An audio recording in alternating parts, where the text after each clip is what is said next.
अगर एक प्रदेश में एक धर्म के लोग या एक जात के लोग अक़लियत में हैं, तो दूसरे प्रदेश में दूसरे धर्म के लोग अक़लियत में।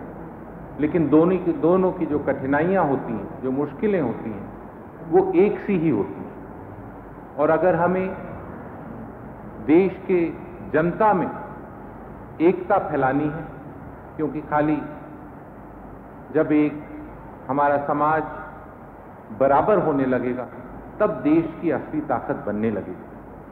आज सब विकास की बात करते हैं, आगे बढ़ने की बात करते हैं, लेकिन अगर हमें पूरी रफ्तार से आगे बढ़ना है, हम तभी बढ़ पाएंगे अगर हम जितने हमारे रिसोर्सेज हैं उन सब को लेकर हम मोबिलाइज कर पाएं।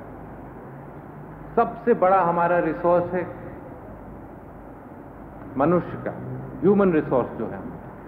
और अगर हम शिक्षा के वजह से या पिछड़ेपन के वजह से या किसी और वजह से हमारे आधे समाज को इस विकास के काम में नहीं जोड़ पाएंगे, तो विकास की गति या रफ्तार कैसे बन सकती है?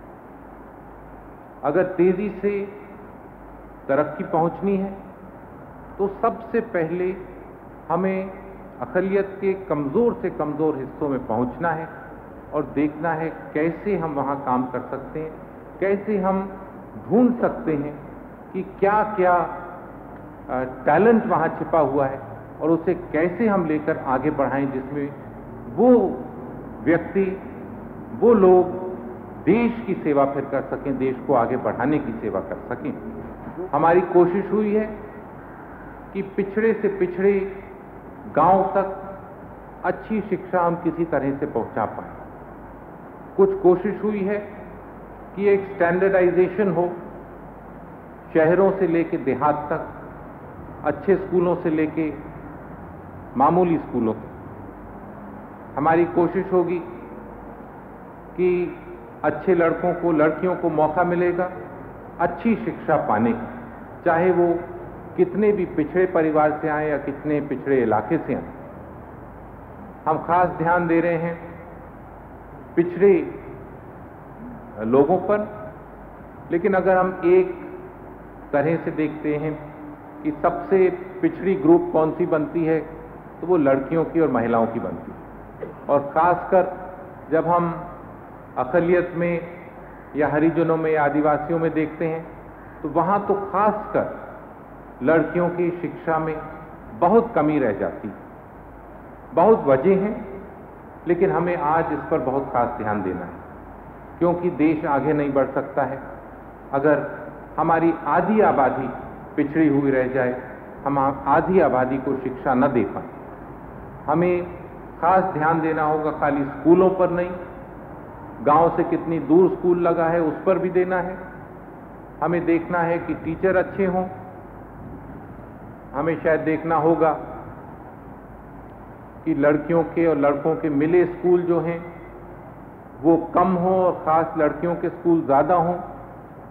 शहर की या गांव की भावना देखकर देखना होगा।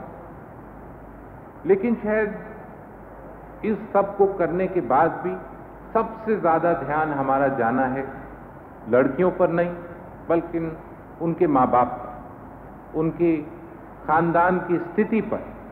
क्योंकि अगर खानदान की स्थिति कमज़ोर है, अगर घर में कोई देखने वाला नहीं है, तो एक समस्या खड़ी हो जाती है।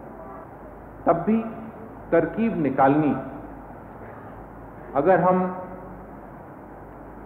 इसका ठीक से मुकाबला नहीं करेंगे तो लड़कियों को ठीक से कभी भी शिक्षा नहीं दे पाएंगे। लेकिन इसमें मिलकर हमें काम करना है। लेकिन शुरू से भारत में हम सेक्युलर को एक ही तरह से देखते आए हैं, सर्वधर्म समभाव, और कोई माने इसका हमने नहीं निकाला है। सर्वधर्म समभाव के माने हर धर्म को पूरा मौका मिले आगे बढ़ने का, ऊपर उठने का, फैलने का, और उस पर कोई दबाव ना। जब हम डिक्शनरी में देखते हैं कभी कभी सेक्युलरिज्म का दूसरा माने निकल आते हैं, तो ये बात बिल्कुल साफ होनी चाहिए। जब हम सेक्युलरिज्म की बात करते हैं, हम सर्वधर्म समभाव की बात करते हैं। शिक्षा में ये आना है।